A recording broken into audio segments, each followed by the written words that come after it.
All right, so let's get to it. You guys had some adventures in the Beastlands, as I recall. We did. We found some cool magic items. So does everybody remember what magic items you found? I do. I mean, I remember mine. Why don't we go through them real quick, just to give our end of session or beginning of session recap here, because that was kind of the whole point of going to the Beastlands. Daffodil was petrified last, I recall. We need to fix we've got to deal with that. Oh yeah. Yes. All right. So what did you guys find in the cache on the Beastlands? Kelian found a crossbow bolt case that when you leave ammo in it for 24 hours, it changes it to magical and they're +1 bolts. And it requires attunement. I think they all require attunement. I wasn't going to give anybody something that didn't require attunement. I'm reading my notes. Oh, okay. Oh, you made notes. Excellent. And what else? Serenity found a stone that was forged on Mount Celestia. On Mount Celestia, it can be... in any case, you can put it on the shaft of her hammer to replace the head. On Mount Celestia, it is a +1 hammer. Anywhere else, or on Mount Celestia, when she's in darkness, it sheds light to 20 feet, which also overcomes magical darkness. Yeah, where was Kelian's thing made? The Abyss. So that sounds right. Serenity's hammer is +1 on Mount Celestia. Kelian's bolts will be +1 on the Abyss. Both weapons, for purposes of hitting resistances, count as magical items everywhere. They still count as magic even if you don't get the bonus. Which will be important because you're going to start to fight a lot more devils and demons that have resistance to non-magical weapons. Now, how does that work exactly? Like, I know how it works for the outer planes, but like, say we're like on like a material plane, is it still? You have to go through the astral, right? So you're 2 removed. Well, so what's the question? Like, how does that work if, say, we were like on the prime material plane? Like, what happens to pluses? The prime material plane and Sigil are special cases in the multiverse. They are not susceptible to any of this whole lose a plus, lose a spell casting level, anything like that. In Sigil, and on the prime material plane, excuse me, I'm getting really burpy today. Both of those +1 weapons function as +1. Okay. Because as far as Sigil and the prime material are kind of... They're different. They're not susceptible to those same kind of rules. I guess the implication is that in other D&D settings back in 2nd edition, a lot of the magic items were supposedly forged on the outer planes, then brought to the prime material where they work at their full functionality. So the prime is a special place. Not that Mahogany has a +1 weapon. What did Mahogany get? Mahogany has a vial. I think it was described as maybe a bottle. That, when filled with blood from a beast, will provide it with 3 charges of whatever that beast's wild shape transformation is.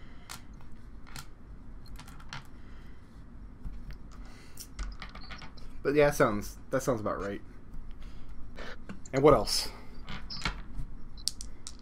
So Riot has magical guitar strings that were forged on... where did these come from? I just have that they belong to Davis. Arborea. Arborea, right. They're from Arborea, and they enhance her spellcasting ability when she uses her guitar while it's strung. And that +1 applies everywhere because it's not applying to a hit roll. It's not a weapon, so it doesn't lose the plus leaving. In fact, if you look in the DMG, there's an item called... one of them's called Rod of the Pack Keepers. The same thing for a Warlock. This is just a +1 for a Bard. Yeah. What did Elsie Clone get? Elsie Clone got a set of prayer beads from one of the monasteries on Limbo. Gives him the ability to displace himself as a reaction on missile weapons. Basically, it makes him more able to avoid missile weapons. That's not what it does, actually. Oh? No. What it does is, if you're attacked, you can use your reaction to gain displacement, which forces your attacker to reroll with disadvantage. Okay. Okay, that's different. Okay. I thought that was... Okay, no, I got you now. Now Just because I want to look at Elsie it Clone's won't notes. matter. I only took the Cliff Notes version of that because we were rushing through things, and I was. Is that re-roll with disadvantage? No, it just forces them to roll 'Cause one with of those- disadvantage. They'll throw another So you d20 have to and roll a take the second lower of whichever is showing. All right. So basically, it's kind of like I can lucky die someone else's attack roll away. And Yeah. I have up to 10 shots of this.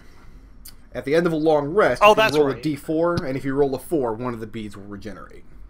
Okay. How many are charged right now? You've got 10 beads. That's the maximum. Okay, so like how many are charged right now? 10. They're beads. Like, you burn one. It's not like you crush one or whatever the fuck. Like, you No, always yeah. know how many are charged because it's how many beads you have. Okay. Yeah, if you use the So ability so 9 times, you'll have just a string with 1 bead on it. Mhm. And unlike the other magical items you guys have come across, the scrolls, the potions, the box that still hasn't been opened, these items, when you took them in your hands, you gained an intuitive knowledge of what they were and where they came from and what they did, as though these items were meant to come to your hands. And Bobrick gives very much the same indication when he pulled the sword out of his box. Very pleased. He says it's a fine weapon. What was unusual was Xanthes, as I recall, because he just like had a piece of paper and he was like, "This is weird. I have to think about this." Xanthes got a blank piece of paper, which he very quickly, after contemplating it for a moment, folded up and put it back in his cloak. And then he was kind of very despondent. Your entire journey back across the Beastlands. Very contemplative, like just lost in his own head, even more so than usual. Would any of us pressed him on that when?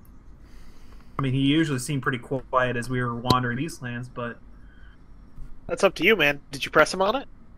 sure, I'll have pressed him on it. How so? Like, what are you I asking? can't help notice, but you're even quieter than usual. Is what's wrong? And he tells you that nothing's wrong. He's just going to have to rethink some things. All right. Well, when we get back to town, I'll check back in with you after a couple of days, see how things are going. Did we all share our visions with each other? As far as I know, we did. That's up to you. Serenity did. Because Well, how do we- if we all shared it, then it would seems that we would ask Xanthes what his vision was, especially if he's not telling us.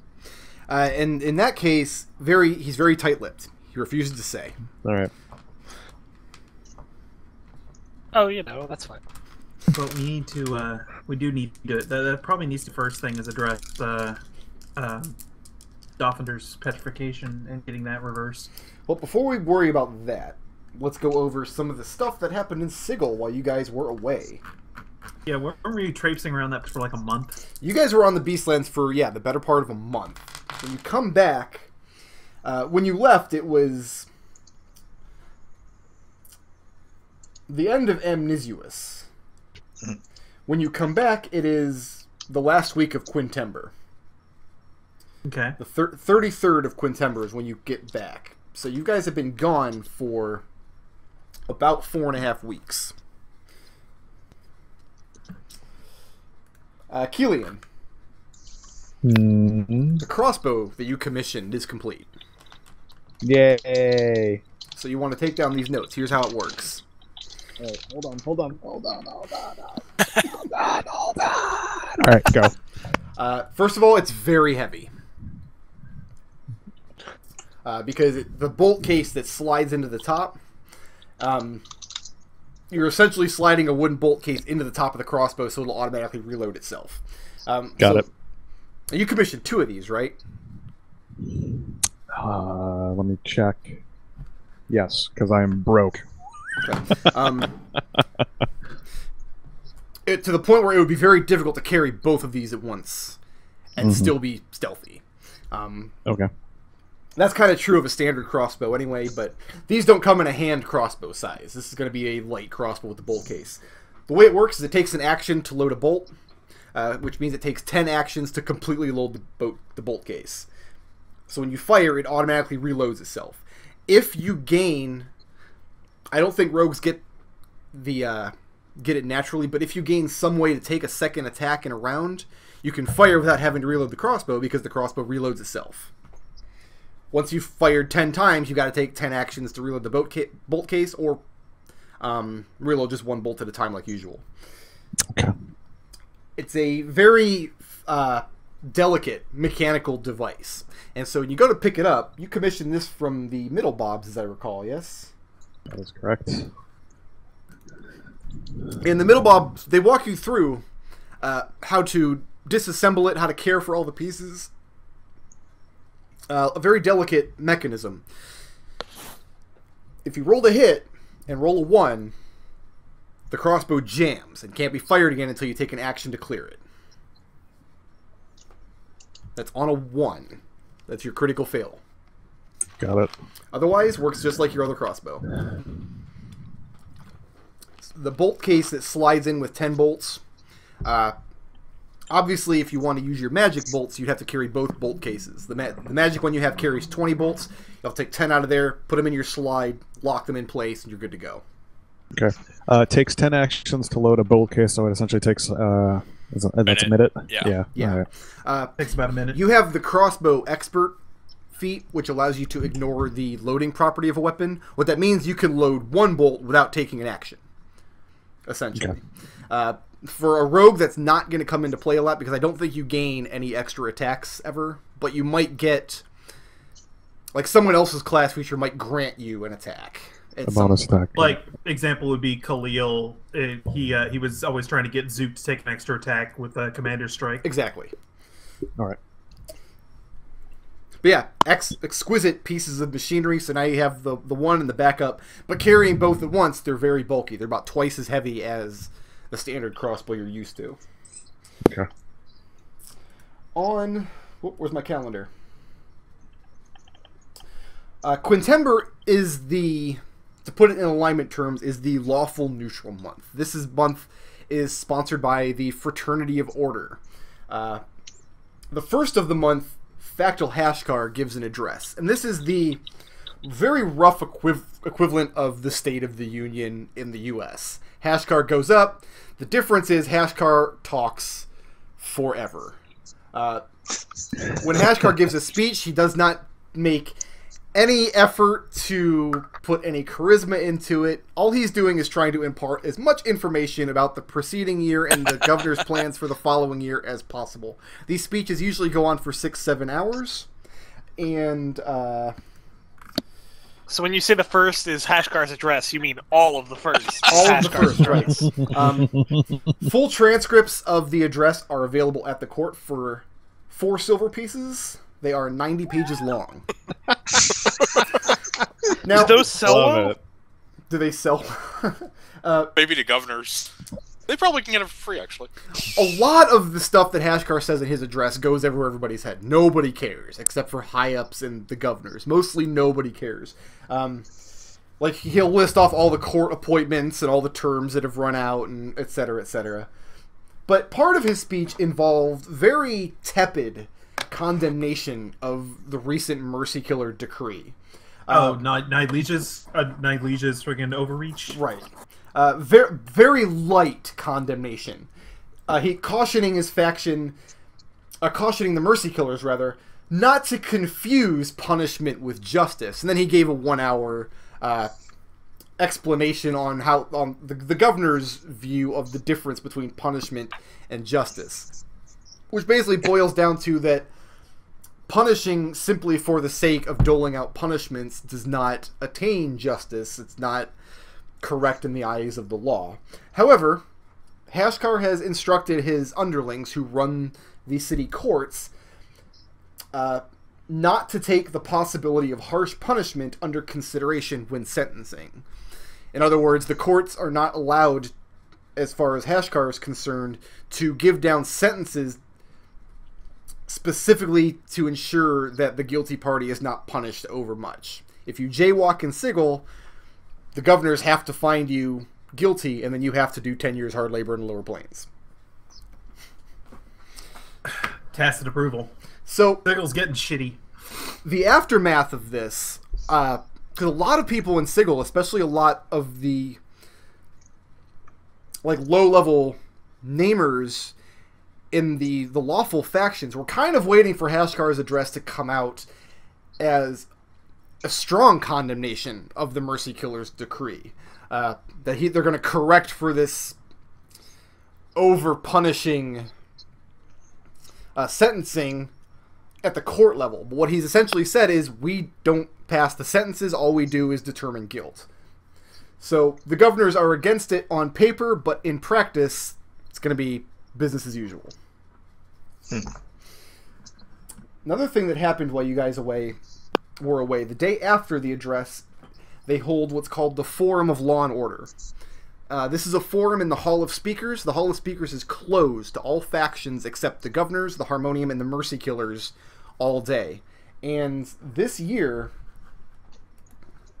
the forum was dominated by debate about the implementation of Nylesia's proclamation. There were many supporters and detractors from all three factions.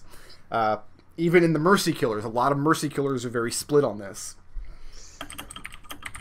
Just after the forum broke for supper, though, a group of indepts took the stage, forced their way up, led by a woman named Brya. And on either side, she had two Wemmick strong arms. Do you guys know what a Wemmick is? Nope. A Wemmick is a centaur, but instead of a horse, they're part lion. Let me see if I can find a good picture of a Wemmick to post in the Twitch chat here. So they're Lionels, basically. Oh, I found the second edition Monster Manual. They throw swords like crazy. Yeah. Yeah, I'm going to post this in the How Twitch often chat. in Planescape can you say, an X is a centaur, but instead of a horse... So Brya and these two Wemmick strong arms forced their way up onto the stage. And before they could be thrown out, Brya read off a list of a couple of dozen indepts, their identities, that she insists were falsely charged by the Harmonium, citing evidence that each of them were known opponents of the Mercy Killer Declaration. They tried to pull her off the stage by force, but a wall of protectors from those three factions who were against the proclamation kind of formed up around them so they couldn't pull her down. Eventually, she and the Wemmicks escaped using magic, and none of the three of them have yet been found. The Harmonium, the day after that, declared their intentions to seize her family's silversmithery. Her family owns a silversmith shop in the Great Bazaar. But so far they've been unable to do so because the big congregation of indepts in the bazaar, a lot of fighting broke out and there were deaths on both sides. So tensions are very high as the indepts are being cracked down on. And so far nobody has been able to find this woman Brya. On the 33rd, which is today, is a day called the Day of Civil Judgment. All that happened earlier in the month. 3 weeks passed while you guys were crisscrossing the Beastlands. The Day of Civil Judgment is a day where Hashkar himself sits in judgment of any matters brought before him. And outside of the court, which are up here-ish somewhere, outside of the court, there are lines of people from all walks of life just stretching out to have their time to go in and make their arguments without having to go through the regular channels. This day and this day only, people walk in, no matter how big or how small, Hashkar hears the case, passes down a judgment, everybody has to abide by it. So that's what's going down this morning in the ladies' ward. People have been lining up for several days. And that brings us to this morning.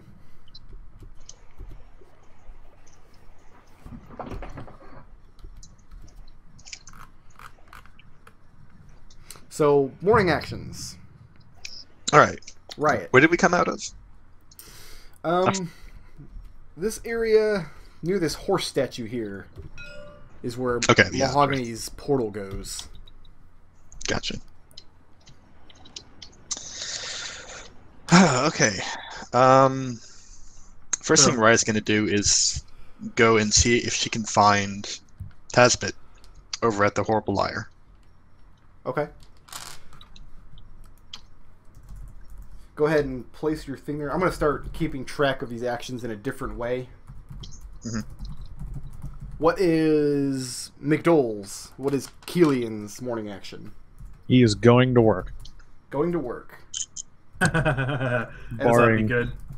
Barring any sort of group activity like, oh, let's work to get Dolphinder unstoned or whatever, he's going to work. Ciclon, what's your action this morning?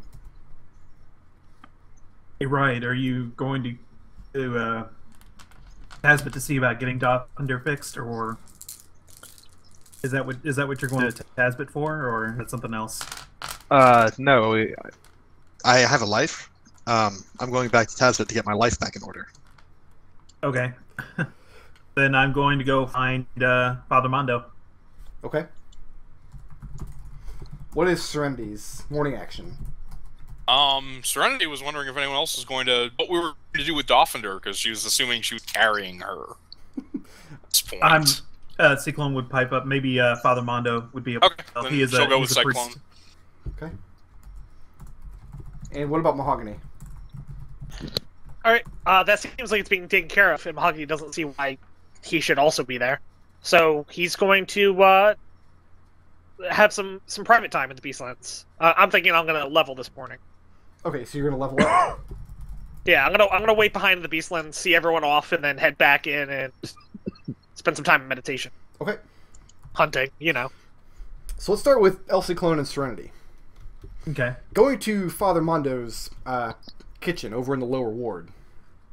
Yeah. And, I mean, you're dragging Dolphinder on a sledge behind you because the statue's way too heavy for either of you to carry. And you're getting a lot of weird looks. Nope. Especially considering she's dressed in Mercy Killer armor that has seen heavy combat. Yeah. So people give you a wide berth. So coming out of the statue, or coming out of the portal here in the Guildhall ward, what route do you take to get to Father Mondo's place up here in the lower ward? Your options are you can go through the Market ward and the Ladies ward, or the other direction through the Clerk's ward and the Hive. I would probably say Clerk's ward through the Hive, because less chance of running into Harmonium at that point and fewer questions to be asked, right, Serenity? It's probably the best way to go. Yeah. Okay.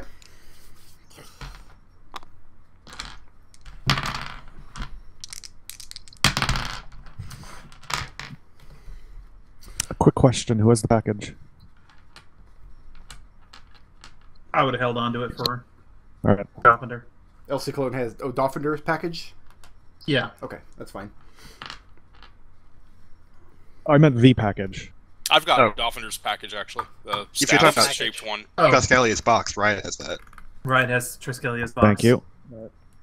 I'm going to assume that you have your stuff back by now, Destil? Yeah, no, I can, yeah. Dragging this sledge with this 250-pound... It's more than that. How much would it weigh? 600-700 pounds maybe? It's a solid stone statue of Githzerai wearing armor. I mean, the old ones usually, the old rules were usually like 10 or 8x weight when you get petrified. Yeah, so probably more than a ton. Dragging through the Hive. And the sledge gets caught on some loose cobblestones as you're dragging it past the mortuary. Hunkering down to try to dislodge it, get it back up and running, you realize you're being surrounded by street toughs. That look, they have their sights set on the Mercy Killer statue you're dragging around, and one of them. They doing any? They wearing any kind of colors? Like, would I recognize the because I do, because dirty colors. I do have. Okay, so there aren't Dirty no street gang kind of. Okay. Oh, you know, the gang that you've made friends with, they actually operate out of the ladies' ward. Okay, then. They steer clear of the hive. All right. The leader of them, a half-elf with powder white skin, a blue mohawk, walks towards you, and he's carrying a switchblade in his hand. And he asks where you're going with that prize. None of your business. Serenity just kind of looks at him and says, "You don't want trouble." How many of these guys are there? 6 or 7. Coming Okay. Yeah. That's her response. in between alleys. Ciclon is much on board with this right now. That's a brick, all right. And he says, "You go dragging that pretty Mercy Killer statue through the lower ward, you're going to have trouble whether you want it or not. Better to leave it with us, where it'll be nice and safe." No, you didn't hear. You don't want trouble, so keep moving. Not me, you. Roll initiative. Roll Here we better. go. Roll better than a 1. And you doubted us. No comment this session. None. These street toughs are gonna kill you. Brick said so. No, That's true. This isn't the super dangerous one. Serenity I actually remember. Yeah, that's what he said. Ciclon's on an 18. Well, gnome with the wand of disintegration over there in the back.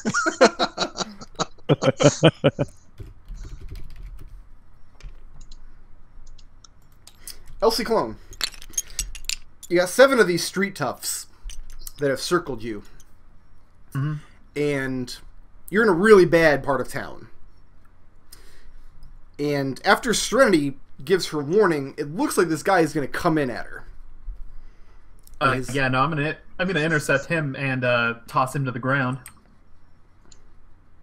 An attack or a grapple? Grapple. Okay. I'm going to attempt to disarm him from that switchblade. Well, you can do that, or you can grapple him. One of the two. I'm going to disarm him. Okay. Let's see. My character sheet's over here. Front page says. Am I still +4 to hit? I think I still am +4 to hit. Yeah. 21. That's good. So. Knock the blade out. Kick it down the road. Yeah. You don't want trouble. You hear the lady? So he's going towards Serenity with this blade. You whack him in the wrist, make him open up his hand. Blade skitters on the cobblestone, and you quickly kick it down the alley. He looks shocked more than anything. Serenity, what's your move? Action trance, axe is out, move to the nearest street tough, non-lethal, reckless attack. Okay. I'll hit an armor class of 20. That's good. That was a respectable plan. You're not going for the leader, you're going for one of the other toughs. I'm gonna drop 2 of them. Drop 2 of them, okay. That'll do 8 damage. Bonus action, attack one next to me, the next one. Okay. That'll hit an armor class of 13. No, 14. 14, that hits. For 4 damage. Both non-lethal. Just hit him with the flat side of the axes. Okay, bear with me just a second. I said you don't want trouble. So that was 8 on the first, and how much on the second? 4. 4. Doesn't drop either of them, but the speed with which you get your axes crashing against the side of their heads. And you say you don't want trouble.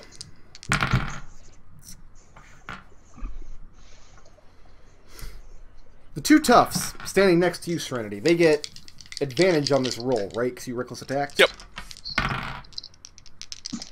And what's your AC? 15. Alright, they both hits.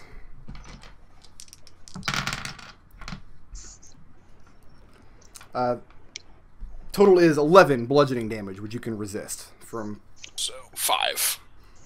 They have what are essentially clubs. You swing with your axes to engage 2 of them, and they return blows to strike down on you. Ciclon. 2 of them head over to your direction. Okay. And what's your AC? AC is 15, I think. 15? Yes. One of them misses, the other guy hits. Displace. Displace it. Roll a disadvantage. Might as well get this thing, break this thing in. You raise your arm and block the first hit coming in. And the second one, you see the attack coming. That uses your reaction for the turn, remember? Yes. And under your breath, you speak the command word. And one of the beads. Where are you wearing these beads? Around my neck. You're wearing them around your neck. And one of them shatters. And as soon as it does, you see this guy take a wild swing about 5 feet to your left. Throws him off balance. The last 2 guys run over to the ropes attached to the sledge and try to get it moving. That brings us to the Street Tough leader, who does not like Ciclon. No, of course not. How does a 17 do? 17 does.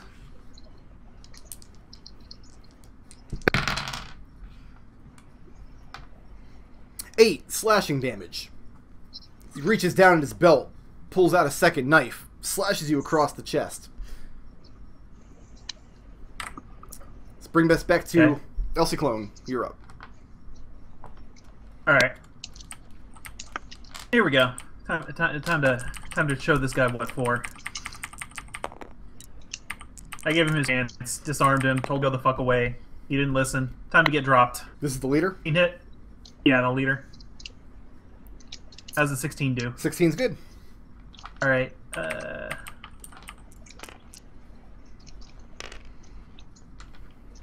6 damage. Key point for flurry of blows. Okay. Nat 1 and 17.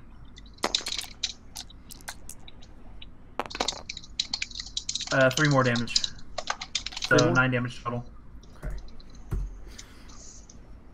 And you begin pummeling this guy after he slashes you. It doesn't go down, but he looks pretty surprised at how much damage he's taking. Serenity, you're up. The 2 guys you're already engaged with, one of them's looking... You definitely rung his bell.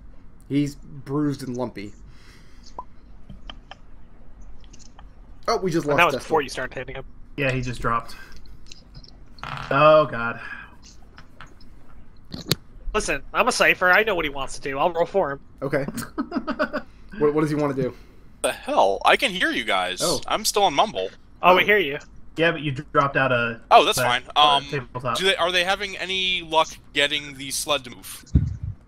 Looks like these guys aren't as strong as you or Ciclon, but you've managed to do most of the work getting the sledge dislodged. So if they throw their backs into it, looks like they might be able to start to get it moving. Throw the first axe to cut one of the ropes. Okay. Can you roll that for me, Nodal? It'll be plus 7 2d. Those will be reckless. 7 on 2d. Looks like a 22. It's going to be a dexterity, not a strength, though, right? No, they're strength-based because they're heavy weapons. Heavy thrown. Effectively. They kept that in, right? What I have it on my sheet as strength. Either way, you rolled a 15, so you're fine. I'll have to look up the rule, but I have the bonus already written down. Roll the damage on the axe. It's plus 7. What is it? D6 plus 7. Got it. 11. And Serenity hurls her axe, slices through this rope. The tuft that's pulling on it slumps forward and crashes to the ground. And the other one doesn't have any prayer of moving this thing alone. Alright, pull out another axe. Offhand attack at the one I hit pretty hard last time. This is non-lethal. Okay. Oh, thanks. Thanks, Nodal. Are you back? Yeah, Yeah, that's a he's plus 7, so that'll hit. That's okay. And I this rolled better plus- than you anyway. Plus 2 on damage. Or 8 non-lethal damage. And he is out. So you sever one of the ropes, so they can't move the sledge, and you drop one of the other tufts. It's gonna bring Drop the axe, pull out the maul. I said you want trouble. Ciclon. Yo. One of the toughs on you, not the leader, just one of the toughs, turns to break and run. So you can opportunity attack him if you want, otherwise he's gone. That's gonna burn my reaction, so I'm gonna hold off on that. Okay, so one of the toughs manages to escape. The other one, 12 doesn't do it, does it? No, it does not do. Okay. The other one just swings, and you can see this one, he's the one who tried to swing last round and caught air, and he knows something weird is going on. I'll deflect that with my arm. And you do, you Get just knock out. it aside. Get away before you really get hurt. The one pulling the sledge reaches down and picks his buddy up off the ground and gets him to his feet. Tough leader, Ciclon again. Hey. Does 13 do it? Nope. No good. This time you just dive out of the way of his incoming knife. Your turn, Ciclon.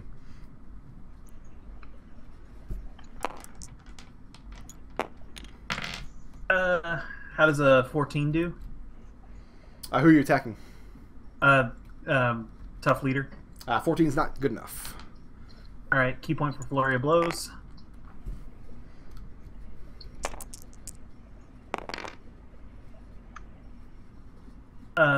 So that's not going to do it, but the 18 plus 4 will probably do, yes. Oh yeah, that's good.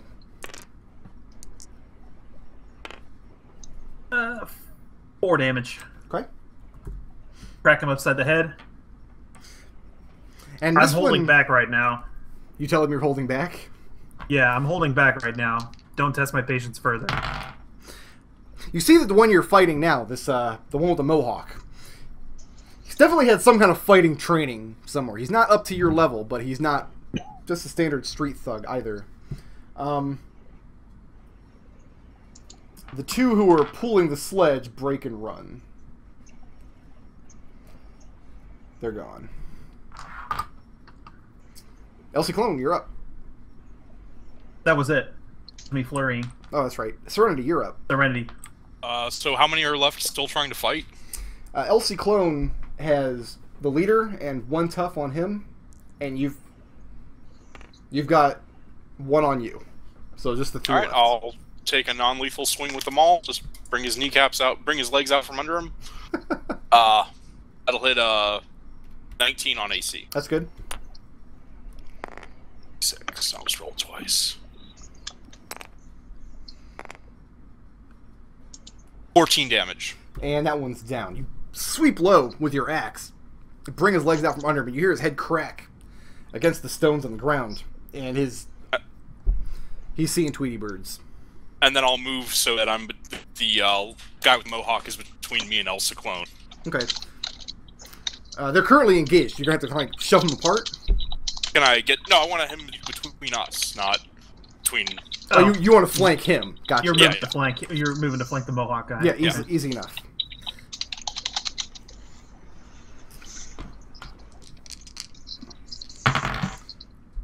Serenity, how does a 16 do? That it's 6 bludgeoning damage. okay. As the last standing tough gets his club at you. And the leader's going to take one more swing at Mr. Ciclon. But 11's not going to hit. Nope. Carry that shit. You're up. All right, I'm gonna drop this. I'm gonna drop this guy. I'm going to drop this guy right now. First attack is gonna be. I don't know why 2 dice are rolling. I just want one. This top one right here. That was the wrong one to pick. That was totally the wrong one to pick. No kidding. No fucking kidding. But yeah, I did it fair. I said I'm picking the one before it stops spinning. 12 ain't gonna do. Nope. Key point for flurry of blows. That looks good. 20 and a 16. Both hit. 6 plus.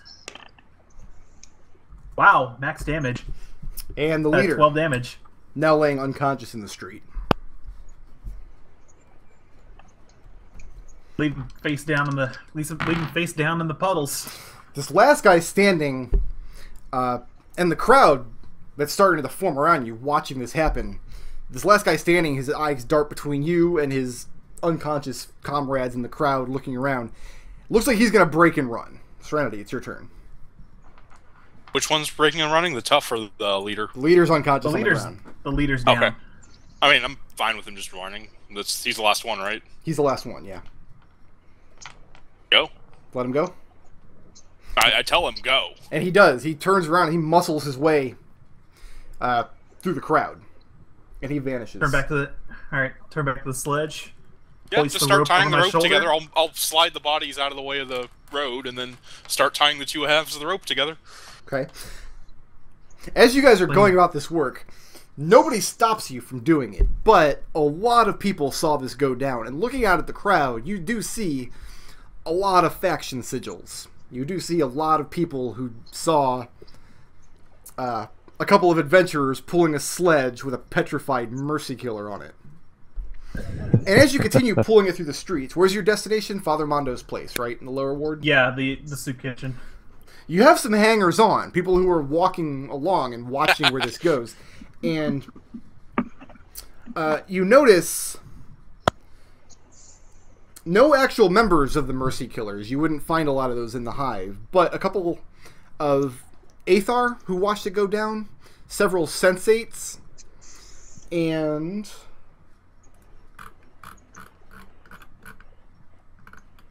what you presume to be Chaos Men. But it's hard to tell with them. I remember what happened the last time Serenity passed through the Hive with some Chaos Men. So a crowd of about 8 or 9 commoners is following you as you're pulling the sledge, getting it to Father Mondo's kitchen. Mm-hmm. And once they get, they're not making any particular effort. Move to stop us? Yeah, they're definitely not stopping you. They're not making any effort to be unseen. Okay, that's fine. They just curiously watch where you go, and then you see the crowd disperse once you get to where you're going. So you get the sledge to Father Mondo's place. Now what? I'll go inside, talk to Father Mondo. What do you do with Dolphinder? I'll wait outside with her. Okay. And what do you tell Father Mondo? Well, first off, hello, Father Mondo. It's been about a month, and glad to see you're doing well.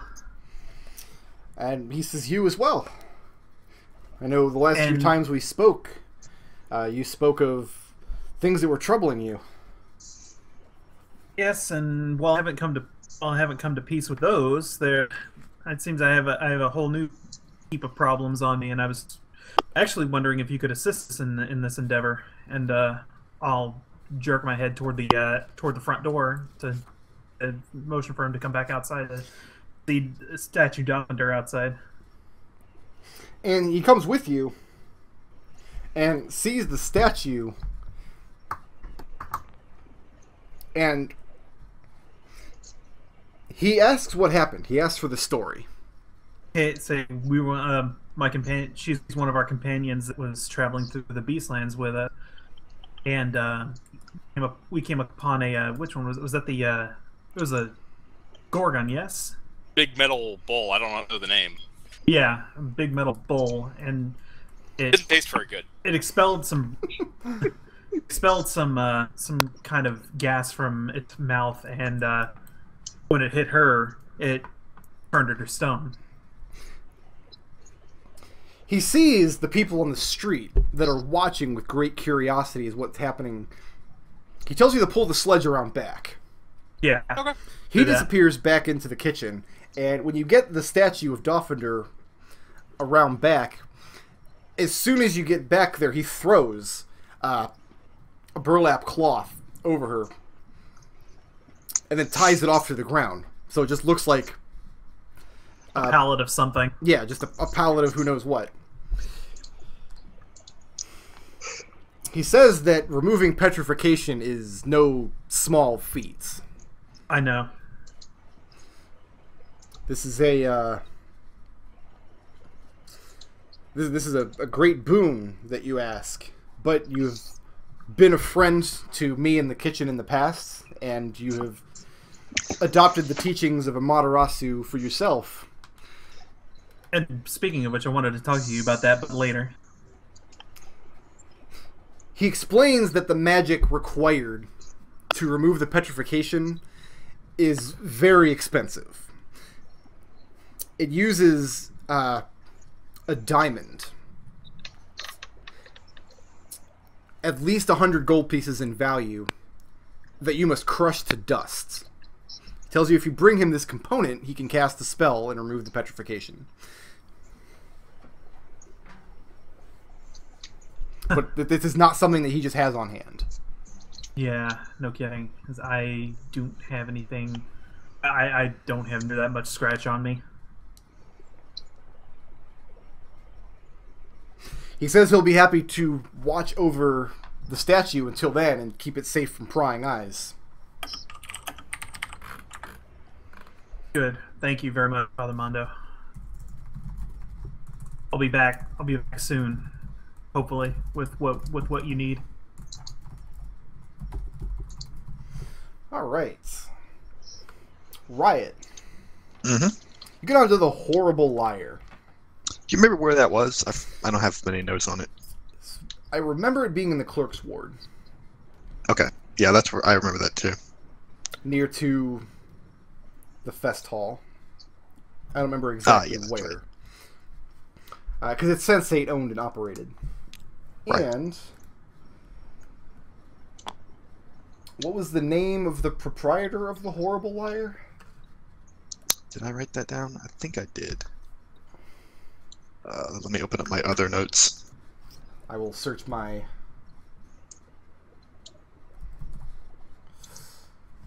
It was Hollow. Yeah. Let me bring up his page here because I don't remember anything about the character. I vaguely remember him being a blind Githzerai. Blind and half a cripple. He's male human, blind and half a cripple. Okay, yeah.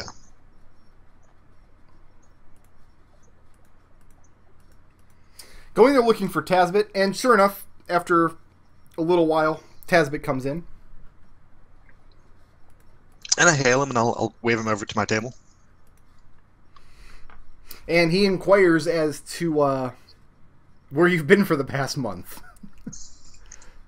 And I'll tell him the tale of the long trek through the Beastlands. Share with him some of the songs that I wrote about it. What kind of song did you compose regarding Mornpod? I tried to work the melody that Mornpod. I tried to base that song off of what he taught me. Base that song. I got it. Yeah. My goodness. He shows great interest in that aspect of the story in particular. And Tasbit, was he a sensate? He was an indep. Yes. But he points out that the liar be having so many sensates here that sensates in particular would be very interested in that part of the journey. Mm-hmm. And I'll tell him that, since I had all that downtime and I wrote so many songs about the whole experience, I've been thinking we ought to play a show, promote it up as the Beastland song cycle. So you got a band for me? Now, you wanted Tasbit to find this band, or is this something that you wanted to put together during the session? I asked Tasbit before we left. I was like, told him, hey, we're gonna need another band. Okay. I gotta go. It's gonna be your job. Because what happened was... But I did throw together... Did you get that email I sent? Oh, I did. And I'm about to explain what it is that Tasbit found, and I just know that as soon as I explain it, Nodal's going to clap his hands. So Tasbit tells you that word of you basically has gotten around as somebody that nobody wants to perform with at this point. you have kind of a reputation for demolishing bands or leading bands to ruin. In no small part because Ronrug has told everybody he's come across in the past 2 weeks since he pulled his head back above ground about the experience and what it took to get his life situated. So Tasbit started looking in more esoteric places for band members, and he heard a story, he heard a rumor about a bar called the Scattered Steed. It's a very dingy bar, and it's known for prostitution in the area. And so people are pointing them there. They say you can scatter your seed at the Scattered Steed. That's kind of the joke they used. Boo. The rumor he heard is that the place has been seeing a slight upswing in business lately because the rumor is that it's haunted. And people have looked into it, and they found very credibly that the place is in fact haunted by a pair of ghosts. So Tasbit managed to commission a dustman to come with him to speak with these ghosts. And he says that could be the new angle, because this is music unlike anything people have heard before. One of them plays the trumpet, and one of them plays the snare drums. Can they be heard? And he says, sort of. You have to know what to listen for. You can sit down and not hear anything, but if you focus, and you see he's saying this with great difficulty because ghosts are not logical, which means that a Modron has a very difficult time wrapping his head around it. But if you focus on the sounds that are not there, you can hear their music. So it would be a very challenging musical set for the listener, but he thinks that the clientele that can be drawn in would be interesting if nothing else. Huh. Now where is this bar? The Scattered Steed? Where is the bar? Guildhall Ward. Hell. We'll put it up here in Curlyfoot. Okay. Like this little hill here. We'll put it next to this little hill in Curlyfoot on Sidlow Road. Those musical notes coming out of that hill? Well, alright. You go to the Scattered Steed with Tasbit, and it's exactly what he described. This is an extremely dingy little hole-in-the-wall bar. Maybe 13 seats in here total. What I didn't do is come up with the proprietor of the Scattered Steed. We should go to fantasynamegenerators.com. I can't think of any other better place to look for one. John Ghostman. John Ghostman? Is he a ghost or a man? He's John Ghostman. Don't be rude. He is going to be a barrier, I decided. There have not been enough barriers in the campaign. Needs more barriers. Huh? Needs more barrier. More goat bell. Oh, I like this name for a barrier. Philly Will. That's good. Philly will what? We're gonna go with Philly Will for this barrier. So he's the proprietor of the Scattered Steed. All right. I don't know. So the two no, of wait a you- second here. You can't have a barrier named Philly Willy. Why? Because that's too much, Brent. Wait, the ghost musicians, not too much? The ghost musicians are fine, but not with Philly Will?